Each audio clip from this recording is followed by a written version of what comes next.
21st Precinct, Sergeant Waters. Who shot? Who? Well, where? All right, just take it easy. Talk slower so I can understand you. Now, where is this?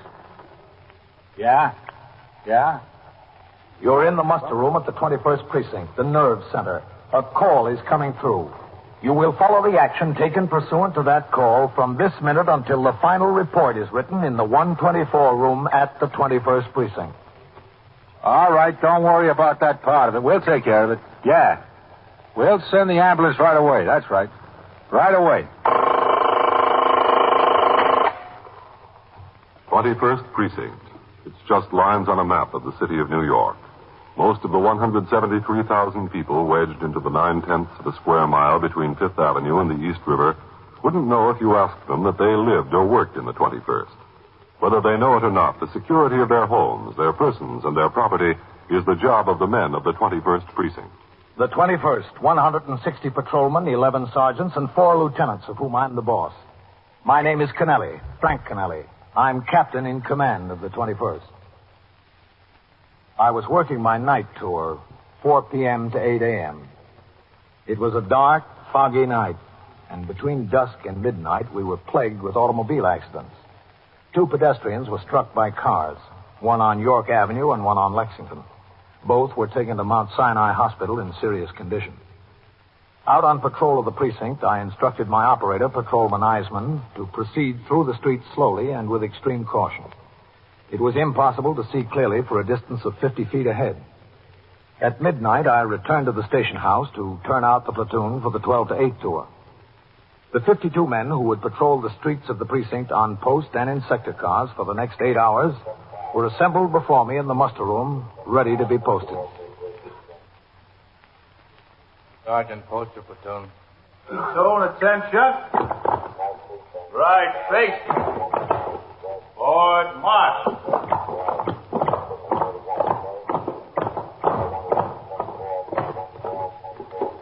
I'll be in my office, Lieutenant. Yes, sir. 21st. Who? Oh, wait a minute. Where is it? Yeah?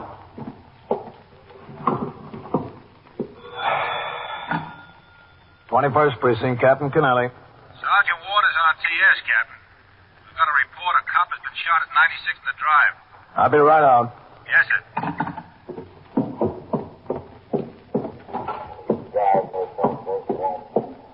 That's all I got, CB. Yeah. 96 in the East River Drive. Okay. Now, what do we got, Sergeant? 681. Putting it out on the air now, Captain. Car 681, 93rd New York. At 96th in the East River Drive. At signal 32.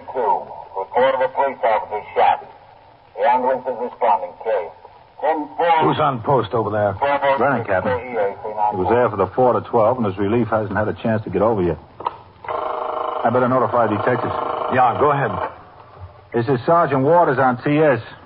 We've got a report of a police officer shot at 96th in the East River Drive. I don't know. Well, that's all we got. Okay. There's also a traffic man on the job at the intersection, isn't there? Yes, sir. Oh, how'd you get it? A civilian used the call box on the corner there. Told me there was a cop shot. He was excited. Hung up. I couldn't get any more out of him. All right, I'll go over there. Yes, sir. I went to my office for my hat and then back through the muster room to the front door of the station house. Patrolmen Egan and Lewis were waiting at the curb to relieve the operator and recorder of sector car number 3, who were due to go off duty. Within a minute, the car came around the corner and stopped in front of the station house. After the relieving operator, Patrolman Egan walked quickly around the car to inspect it for recent damage and entered the mileage and gasoline gauge readings in his memorandum book. I got in and instructed him to make the run to 96th Street in the East River Drive. The weather was still foggy and visibility extremely poor. As we turned off First Avenue east on 96th, I could make out 2 sector cars parked along the curb. The scene of the shooting appeared to be on the site of the old transit system power generating plant, which was in the process of being wrecked to make room for an overpass cloverleaf entrance to the East River Drive.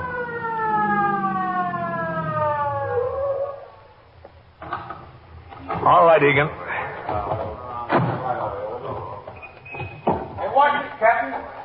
Over here, Captain. Look over there. Sergeant? Where are you? Sergeant Tinney. Over here, Captain, with the light. Oh, okay. There's some of you men there. Take a look at that pile of bricks there. You, McCarroll. Barron, right.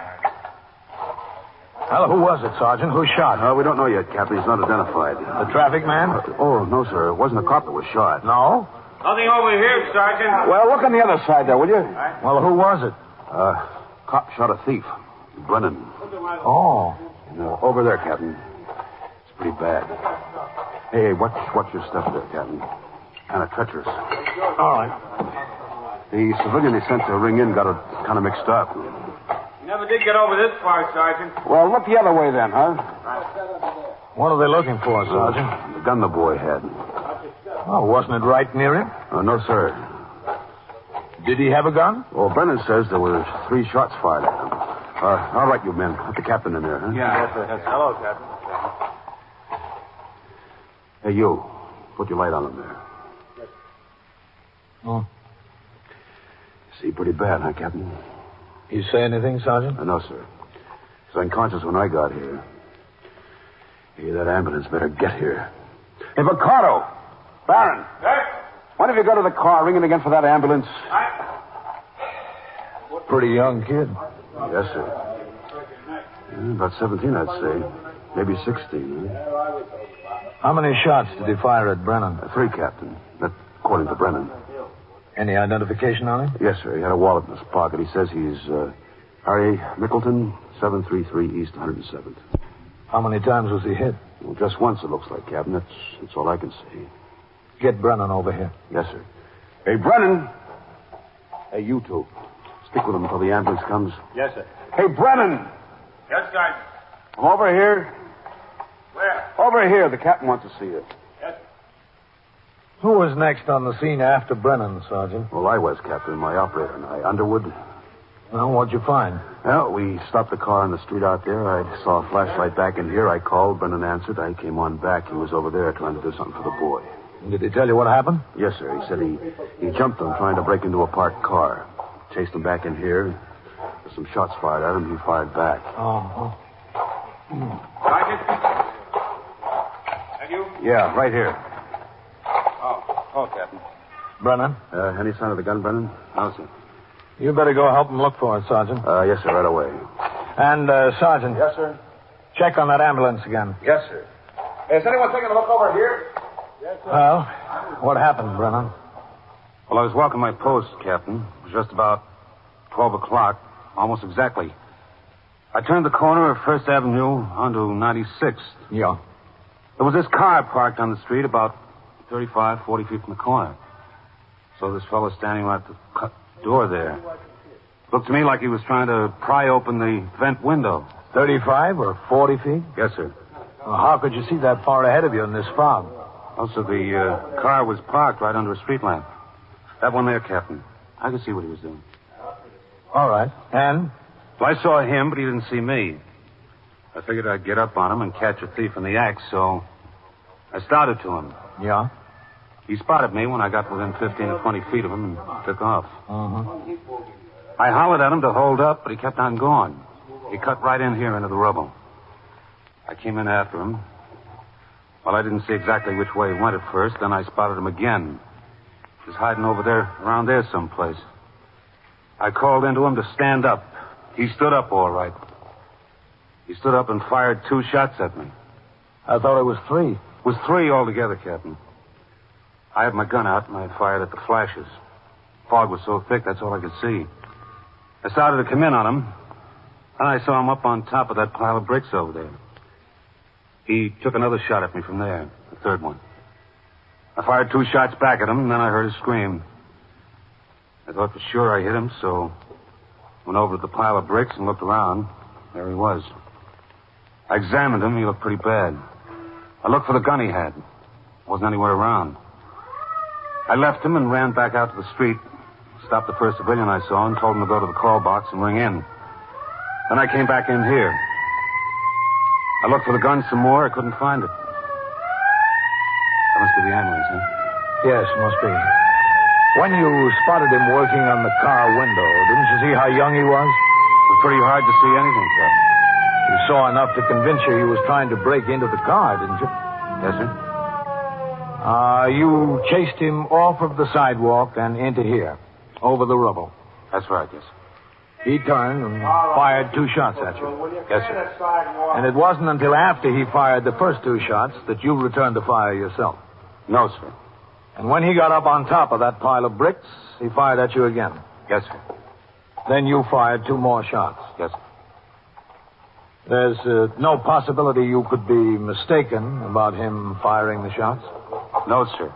All right, over this way. I mean, it's not possible that what you thought were shots were, in fact, an automobile on the drive backfiring? No, sir. I saw the flashes. All right, let's go over there. Yes, sir. All right, here we are.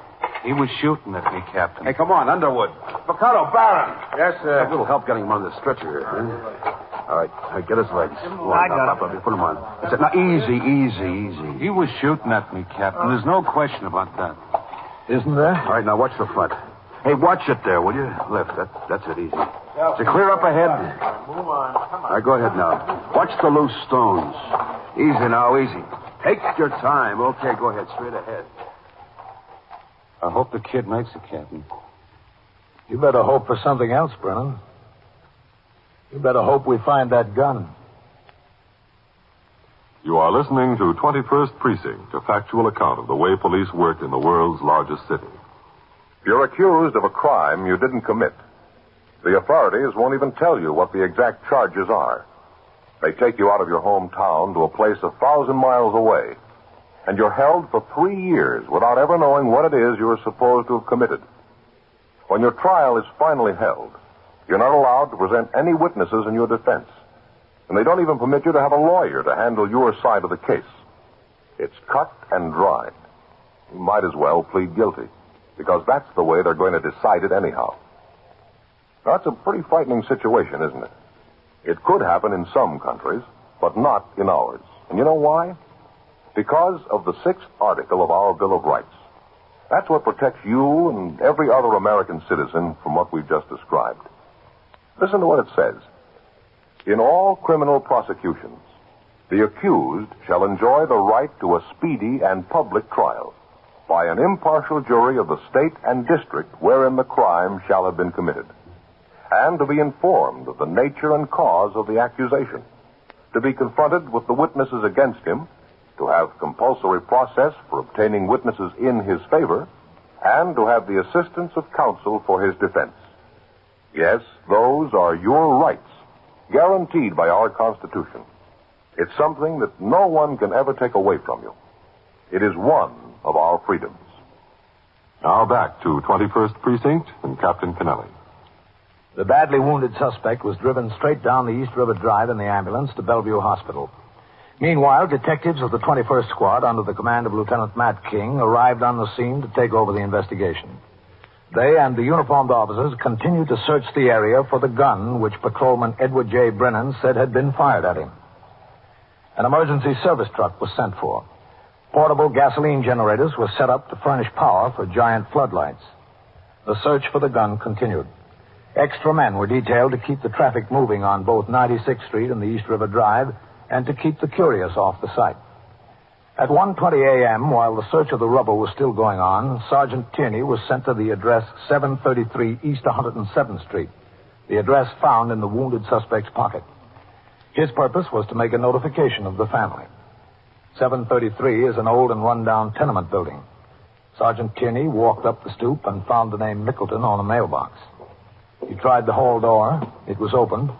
He walked up 3 flights and approached a door in the front of the building.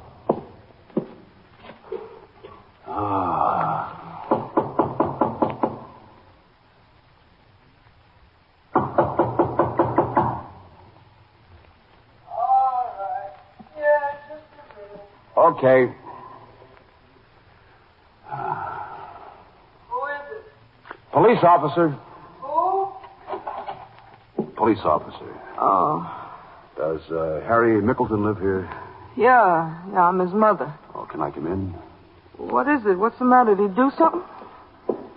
What'd he do? Well, let's sit down, Mrs. Mickelton. We'll talk about it. What did he do? Well, he was stealing from cars.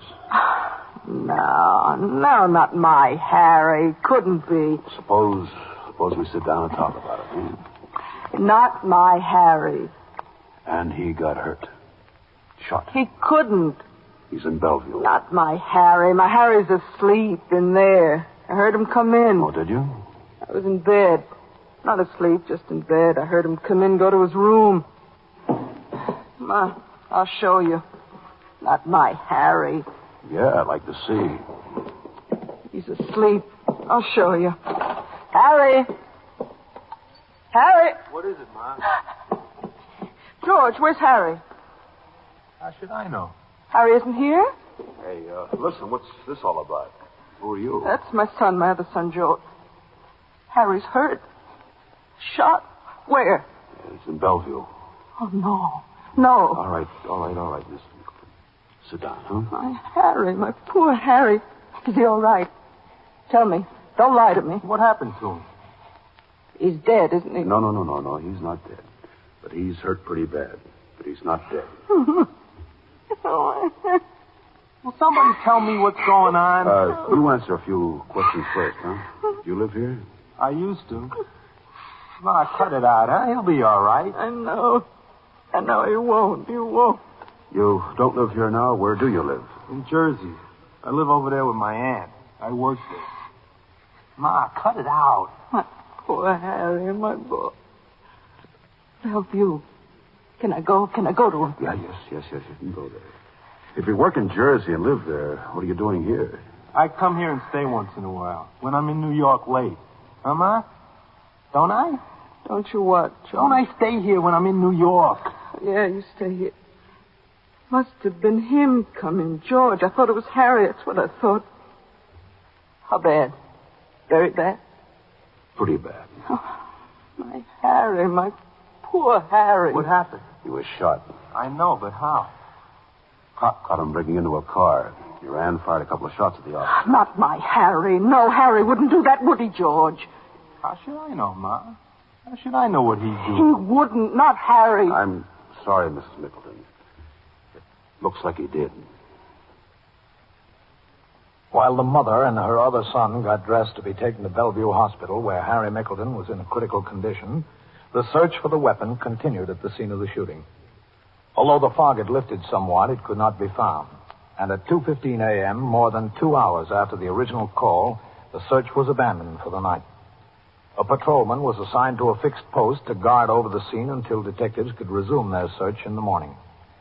I returned to the station house with Patrolman Brennan. It was 2:30 a.m. when we walked into the muster room. Now look, Brennan. Yes, sir. You go to the 124 room and get the clerical man to assist you in making out a 61 on this. Yes, sir. As soon as you're finished with that, report to me in my office. Yes, sir. Oh, Captain, Yes? can I call down to the hospital and find out how the boy's doing? You take care of that 61. I'll let you know how he's doing.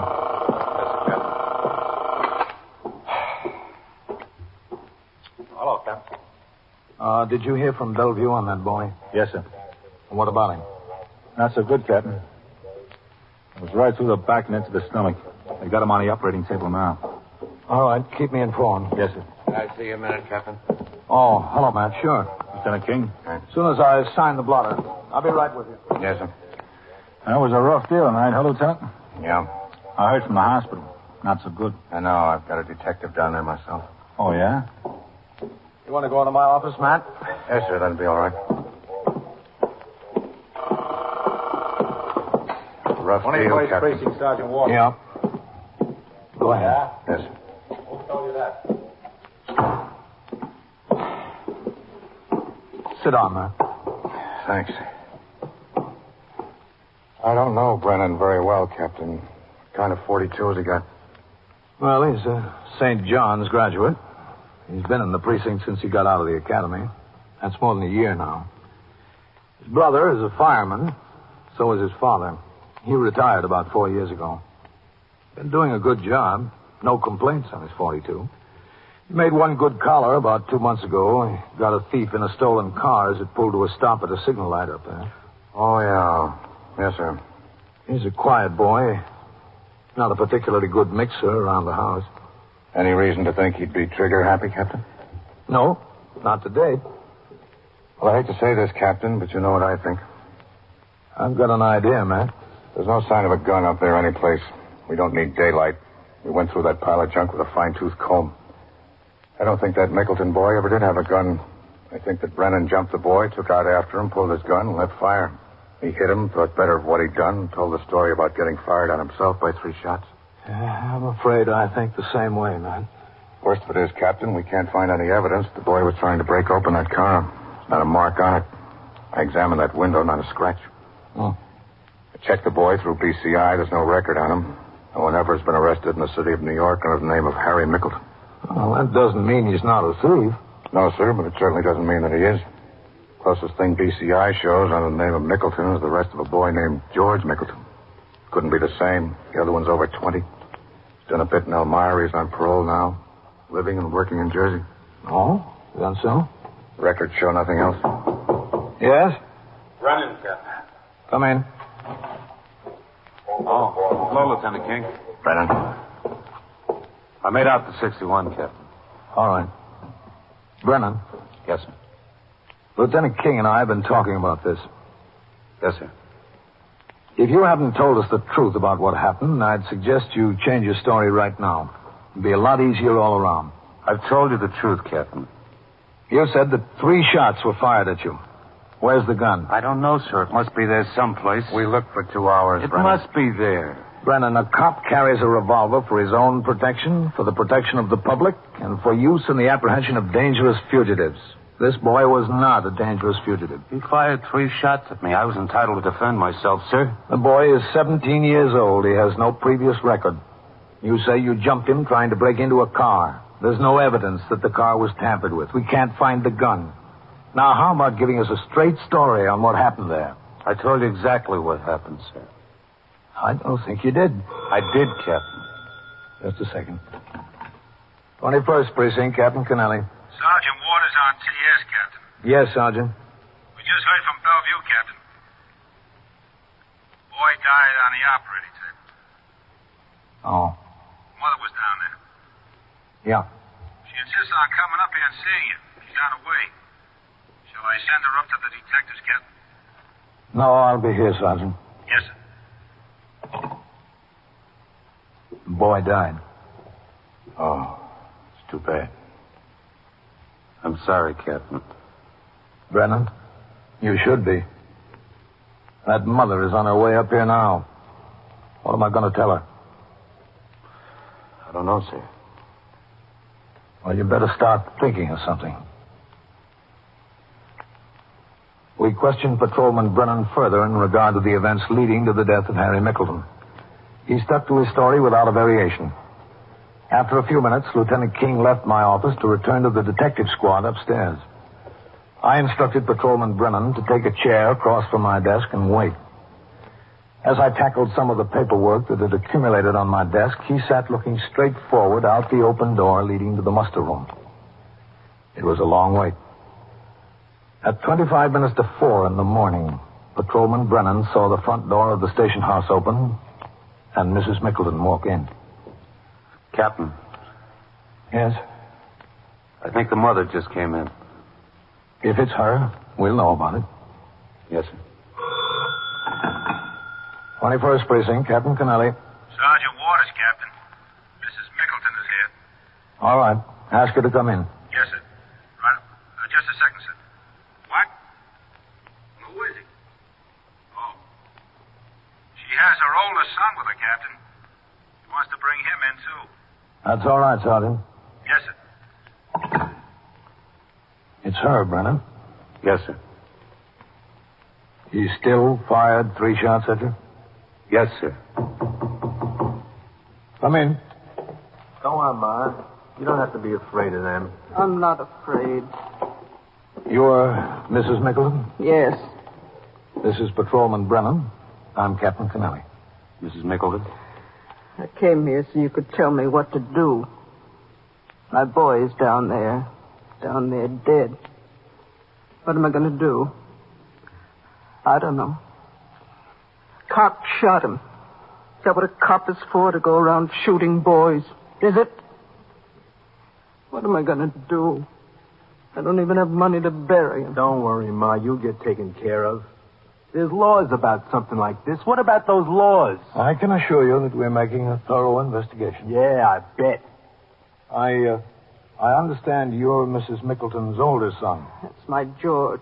He's the only one left now. How do you do, George? You don't have to be polite to me.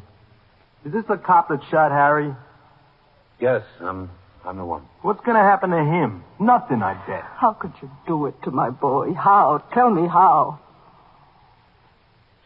Don't talk to them, Ma. You won't get any satisfaction. Please, George. Cold blood like that. I guess you ought to know about cold blood, huh, George? After I get a lesson or two from you, maybe. You ran away and left your brother dying tonight, didn't you? What are you talking about? You were with him. You thought you got rid of the gun, but we found it. You did not. How could you? We didn't. But we will. George, you were with Harry. Yeah, Ma, I was with him. See what's on him, Brennan. Yes, sir. Hold still, George. George, why didn't you tell me? Harry was dying. You didn't say a word. Clean, Captain. Okay. What happened, George? It was me and Harry together. We had a few beers. I said to him, come on, I'll show you how to make some money. My Harry. So I took him over there. I stood him on the Poor lot there boy. off the sidewalk where they were wrecking the building. I had a gun. I told him to hold it. I said, watch me, and I went to open the car. Then this cop comes along, and I run into where Harry was. Oh, no, my boy. We lit out across the place together. The cop hollered, and Harry turned and shot. I only saw one, Captain, just one. Cop shot back and hit Harry. He dropped, and I tried to see if he was all right. And I picked up the gun, and I ran to the top of a big pile of bricks. The cop saw me up there, and he hollered again. I took a shot at him. He took a shot back. No. He missed me, but I hollered anyway, so he wouldn't shoot anymore. What am I going to do? I ran out across the drive and threw the gun in the river. Almost got hit by a car going across. It was so foggy. George. I didn't know what to do. I went to Ma's house. I was going to tell her before I went back to Jersey. I couldn't. I just couldn't. I just went to bed. You should have told me. Ma, please, I'm telling you now. Georgie, what am I going to do? What? I don't know, Ma. I got my own troubles. Thanks, Captain. Thanks for getting me off the hook. How'd you know? Tell me how you knew if he didn't. He only saw one, that's all. I'm entitled to know. Sure, George. I'll tell you. I had a little information, and I took a big guess.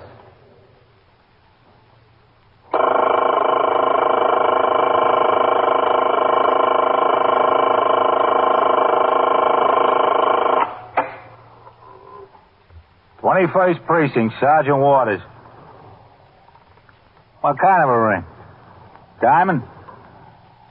Yeah. Yeah, I understand. Well, how do you know she's a thief?